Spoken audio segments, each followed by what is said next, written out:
Era uma segunda-feira cinzenta quando Joaquim chegou ao canteiro de obras pela primeira vez em 15 anos.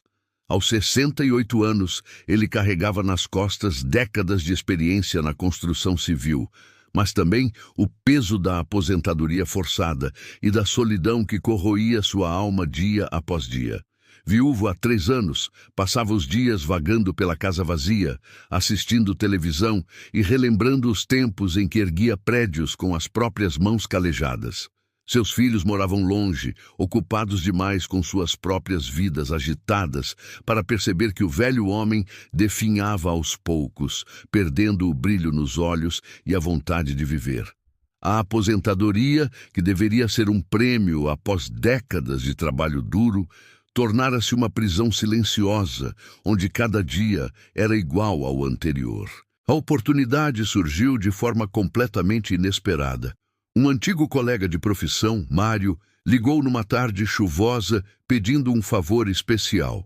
Precisavam urgentemente de alguém para fazer serviços gerais em uma obra grande, um empreendimento de luxo, com 20 andares no centro movimentado da cidade.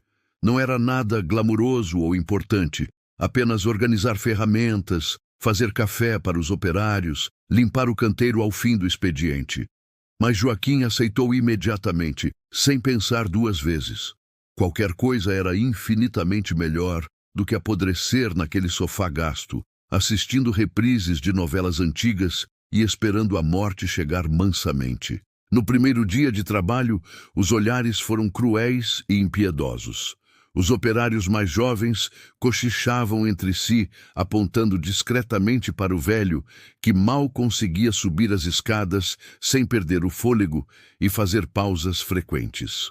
O engenheiro responsável pela obra, um homem de 30 e poucos anos chamado Rafael, nem sequer disfarçou o descontentamento visível em seu rosto. Olhou Joaquim de cima a baixo com desdém e soltou um suspiro resignado, como quem aceita um fardo indesejado.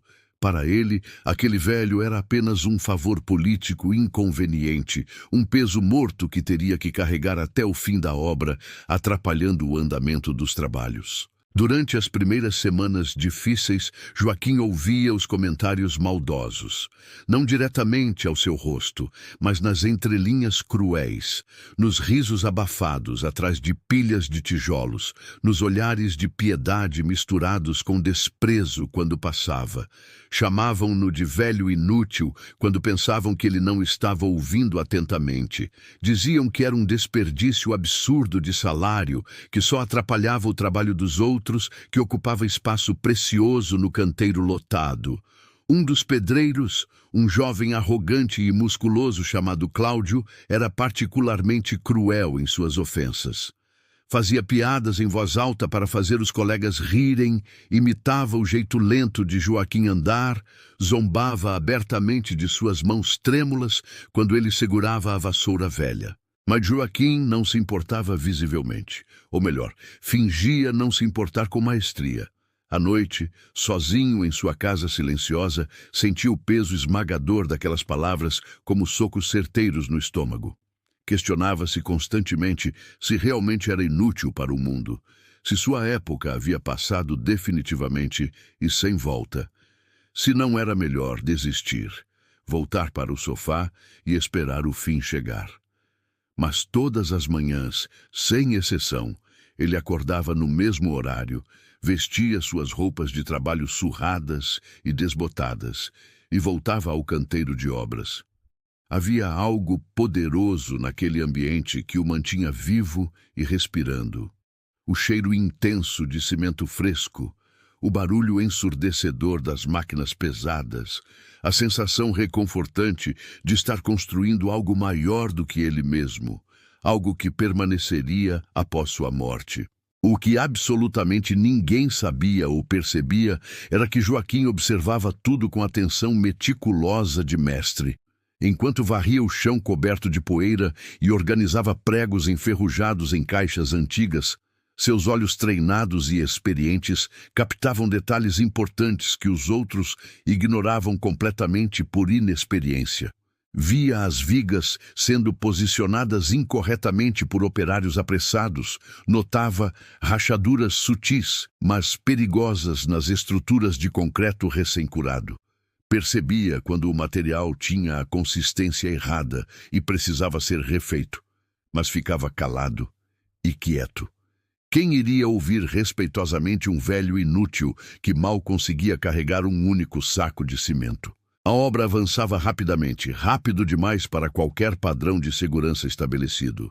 O prazo era apertado e absolutamente inflexível, e o engenheiro Rafael estava sob pressão constante e sufocante dos investidores impacientes. Cada dia de atraso significava multas financeiras pesadas. Então, ele empurrava a equipe inteira ao limite humano, cortando etapas importantes do processo, acelerando procedimentos críticos de segurança, ignorando protocolos estabelecidos que considerava burocráticos e desnecessários para o cronograma apertado.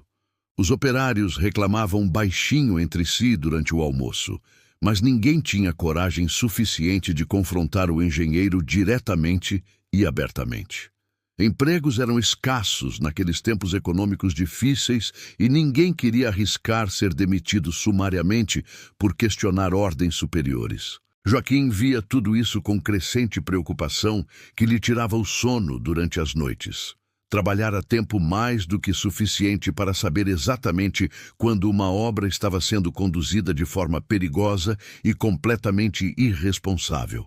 Reconhecia os sinais de perigo como um médico experiente reconhece sintomas evidentes de doença grave em paciente terminal. Mas quem era ele para falar sobre assuntos sérios? Apenas o velho esquecido, responsável por fazer café aguado e varrer o chão sujo.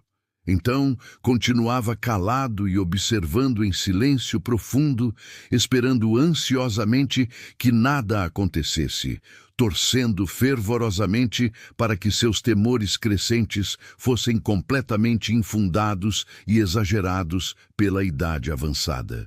Mas, infelizmente, não eram infundados nem exagerados. Tudo começou a desmoronar literalmente em uma tarde abafada e sufocante de quinta-feira. A obra estava exatamente no 15º andar quando aconteceu o impensável e terrível. Um estrondo absolutamente ensurdecedor fez o chão tremer violentamente sob os pés assustados de todos os presentes. Gritos desesperados de terror ecoaram pelo canteiro inteiro como sirenes. Uma das vigas principais de sustentação, mal instalada por pressa e sem a cura adequada do concreto, havia cedido parcialmente com um barulho medonho e assustador. Não caiu completamente por milagre, mas rachou de forma visível e assustadora, criando um risco iminente de desabamento catastrófico de toda a estrutura. Se aquela viga caísse por completo naquele momento, levaria consigo parte significativa da estrutura inteira e possivelmente dezenas de vidas inocentes de trabalhadores. O pânico generalizado tomou conta do local instantaneamente.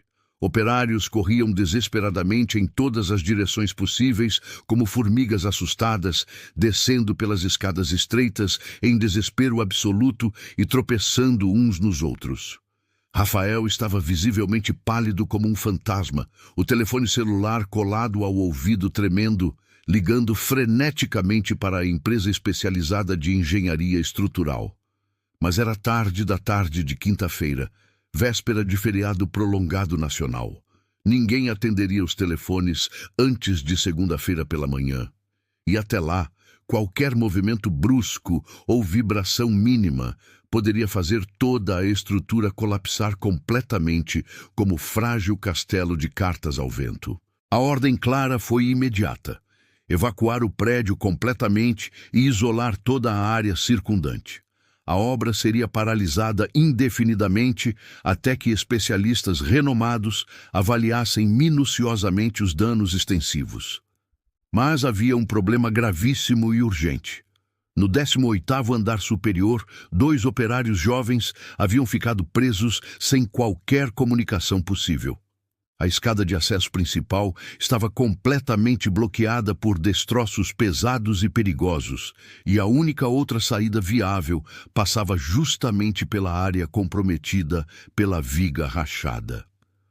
Qualquer tentativa precipitada de resgate convencional poderia facilmente causar vibrações suficientes para derrubar absolutamente tudo de uma única vez. Rafael estava completamente desesperado e perdido, caminhando em círculos nervosos. Os bombeiros chegaram rapidamente com suas sirenes ensurdecedoras ecoando pela cidade, mas após avaliar cuidadosa e profissionalmente a situação crítica, o comandante experiente foi categórico e absolutamente direto. Era arriscado demais tentar qualquer resgate convencional naquelas condições estruturais precárias. Precisariam de equipamento altamente especializado e importado, gruas enormes de grande porte, uma operação extremamente complexa que levaria muitas horas para organizar adequadamente. E ninguém sabia ao certo se aquela viga severamente danificada aguentaria tanto tempo sem ceder. A qualquer momento imprevisível, ela poderia ceder completamente. Foi então que Joaquim se aproximou calmamente do grupo tenso de autoridades. Sua voz habitualmente baixa e quase inaudível cortou o ar com firmeza inesperada. Disse com convicção inabalável que conhecia uma forma eficaz de estabilizar temporariamente a viga, tempo suficiente para retirar os homens. Todos o olharam completamente incrédulos.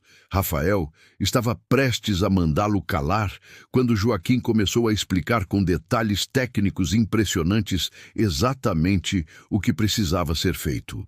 Ele descreveu um método antigo de escoramento que aprendera décadas atrás.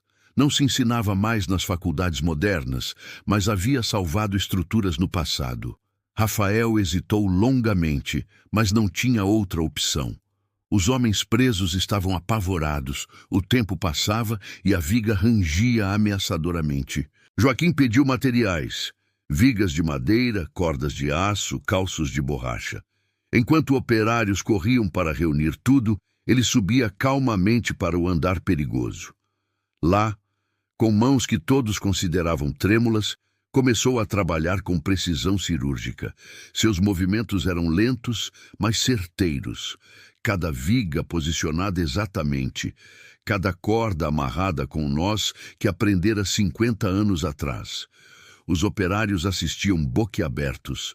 Aquele não era o velho inútil, era um mestre. Levou 2 horas, 2 horas de tensão absoluta. Joaquim trabalhou em silêncio, suor escorrendo, mãos firmes. Gradualmente, a estrutura estabilizou. A viga parou de ranger. Só então, os bombeiros subiram e resgataram os homens.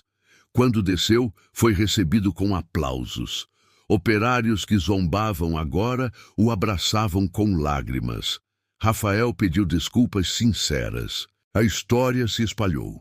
Jornais cobriram. A empresa o contratou como consultor com salário digno. Mais importante, ganhou respeito. Cláudio pediu desculpas. Seus filhos ligaram emocionados. Sentiu-se útil novamente.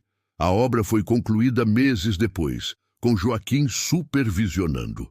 Na inauguração, colocaram placa, em reconhecimento a Joaquim Silva, que salvou vidas, exemplo de que experiência não envelhece. Ele descobriu que podia ser útil sem carregar tijolos.